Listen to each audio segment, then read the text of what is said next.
Welcome back to part 2 of my India safari vlog. If you haven't watched part 1 yet, where we explore the beautiful Kanha National Park, make sure to go back and watch that first.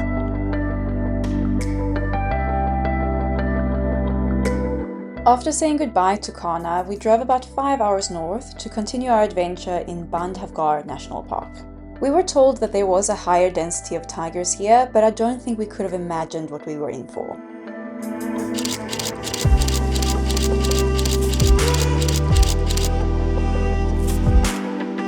It all started on our very first morning drive in Bandhavgarh.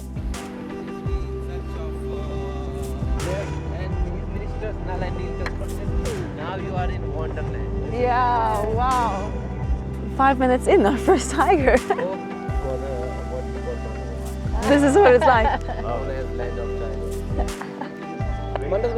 I would place her at the top right-hand corner and have a lot of the water as negative space on the left-hand side. We've been waiting here for like an hour and a half now, and now they're saying there's another tiger coming from the other side. So we might see some action. Our guides told us that this was a young adult female who was still staying in her mother's territory, and further up the road, another vehicle had spotted another tiger making its way towards her.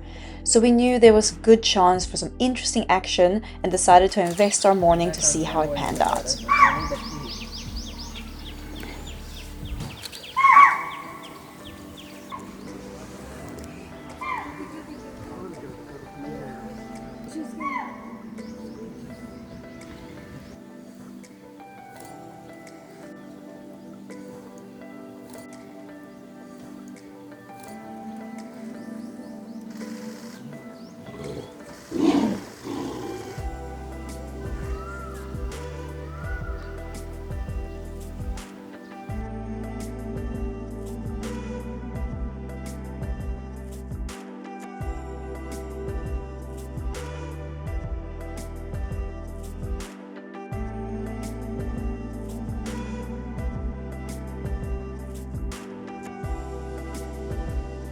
What we think possibly was going on here is that although this female is now independent, her mom is still allowing her to stay in her territory.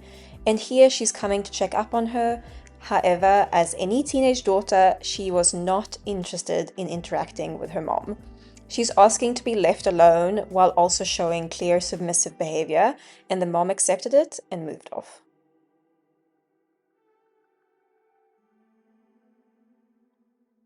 The rest of our time in Bandhavgarh was filled with many tiger encounters, and I actually didn't end up vlogging too much during this part of the trip because we were just so caught up in the adventure, and you also get quite tired from all the dust and the heat, so vlogging came a bit second. But I do still want to share the sightings that we had, so this might be a little bit more of a scattered video, so please just bear with me. Before we get to all the tiger action though, let me take a moment and share a few of my favorite captures of some of the lesser famous animals of Bandhavgarh that we spent time with in between our search for the striped cats.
Although Bandhavgarh has a very high density of tigers, which gives you really good chances to see them, and we were really lucky to see tigers every single day and almost every single drive.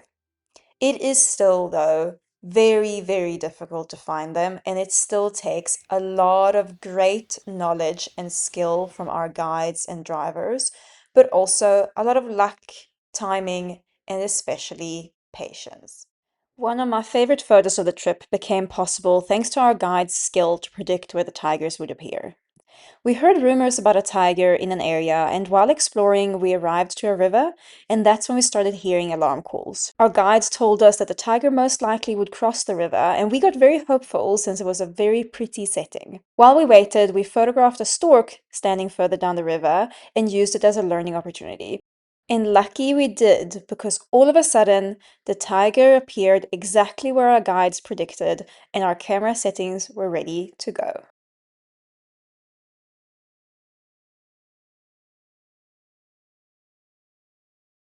But as always with wildlife photography, sometimes you can be incredibly patient and it just doesn't pay off. The one morning, we once again got news of a tiger, this time around a waterhole.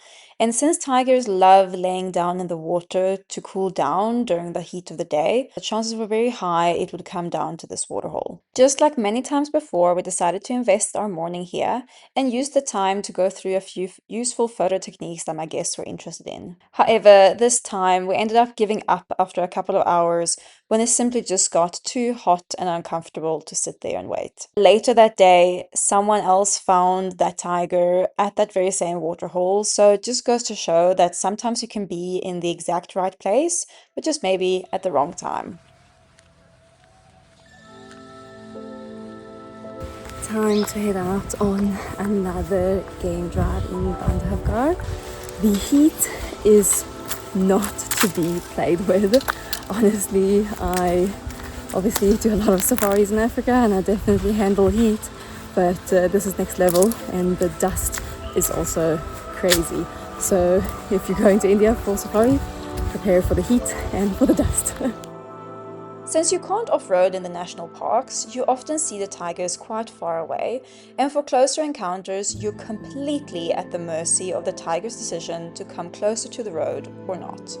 This is a very good thing because if the tiger is bothered by all the vehicles, it very easily can move into the forest and simply disappear. Sightings in Bandhavgarh could definitely get very busy, much more so than what I experienced in Kana, but most of the tigers are very used to the vehicles and don't seem to be bothered the slightest by all the attention. I was also very impressed with the guide's knowledge of which tigers are relaxed with cars and which ones you need to give a little bit of extra space for. And although the amount of cars is definitely not ideal, I always felt like the animal's space was respected, and as soon as any tiger showed signs of wanting to cross the road, the guides were adamant on leaving space for it to cross. This is partially to not disturb its movements and behavior, but also because if you are the one that leaves the most space in front of your car, the tiger is more likely to choose to cross right in front of you, which gives you the best view.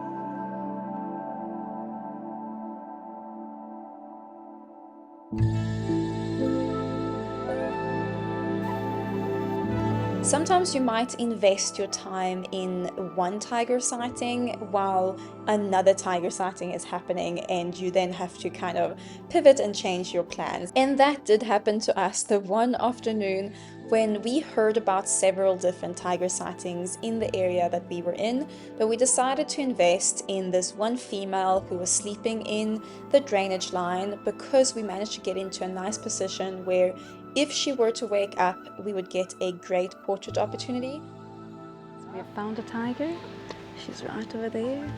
And now we just wait. I sat there for pretty much the whole afternoon in the 45-degree heat, sweating, but also enjoying each other's company and just kind of laughing at how ridiculous it is that we're sitting here waiting for this tiger to wake up, and every time she would roll over, we would all press our shutters and get about 300 photos of her just rolling over. She ended up rolling over like 25 times without sitting up for us to get a good chance and get a portrait of her.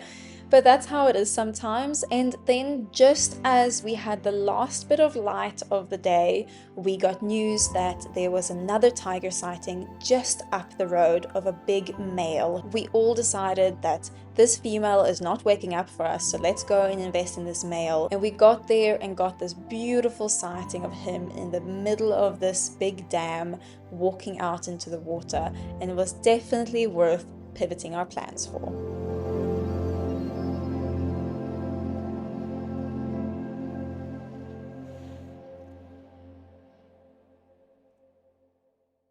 We have just gotten back from another epic drive here in Bandhavgarh. We're actually on our last full day now, and this morning we had an awesome sighting of a female who gave us some great photo opportunities, so that was really, really wonderful. It's been interesting to see the differences between Kana and Bandhavgarh. I think so far I do like Kana better. There's definitely more tiger sightings here, but I would say they are more quantity over quality. Definitely a lot more vehicles, while in Kana I think we were very, very lucky to have quite a few sightings with less vehicles, especially our very, very first sighting where we only had 2 vehicles literally. I also find that here in Bandhavgarh we have had a lot more times where we've had to sit and wait for a very long time for the tigers to get active, and it's often because you get a good position, and then because there's a lot of vehicles you don't want to give up that good position, drive around looking for other things and then come back later. Just sitting, waiting, being patient, sometimes for hours, but it is so worth it because when the tiger does get active, the photos that you can get are just fantastic, and it's really worth the wait. But just a disclaimer, this is my very first time here, so obviously I can only speak from my own experience from these just a couple of days that we've had at each park. All in all, it's been such an incredible trip, and obviously one of the big goals with this trip was tigers. It is a big draw card of coming here, even though we've thoroughly enjoyed photographing all the other beautiful animals that are here too. And we were talking with the group now, and we realized that we have seen tigers every single day. That's quite incredible to think about. Even though like not all sightings are going to be super photographic, and you know, sometimes they're just very far into the bush and then you sit and wait for them to wake up and they just don't. The fact that we have been able to see at least one tiger every single day of this trip feels like such a privilege. And then on top of that, we've had such incredible sightings as well, and I think we have all gotten some amazing photos, and me personally, photos that I did not expect to get. I feel very fortunate, and yeah, very, very happy with the trip because of that. So it's been a good one. Thank you very much for watching, and I'll see you guys in the next one.